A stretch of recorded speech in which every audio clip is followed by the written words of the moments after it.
জায়গাটা হচ্ছে শিমুলতলা, তরণীপুরের পাশের গ্রাম শিমুলতলা গ্রামে এখন আমরা আছি।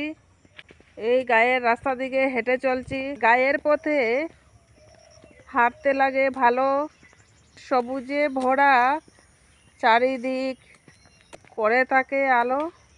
যেতে যেতে দেখতে পাচ্ছি অনেক কলা গাছ, কাঁদি কাঁদি কলা ঝুলে আছে মোচা সহ। দেখতে খুবই ভালো লাগছে, সেই জন্য তোমাদের কাছে শেয়ার করলাম। এবার ঘুরতে ঘুরতে আর একটু ভেতর দিকে চলে আসলাম। ওইখানে অনেক টালির ঘর আছে। এই যে দেখুন, এই গায়ের পথ দিয়ে খড় নিয়ে যাচ্ছে। ঘাসের ডগায় শিশির বিন্দু জমে আছে। এই শিশির বিন্দুর উপরে সূর্য রশ্মি পড়ছে বলে খুব সুন্দর চিকচিক করছে।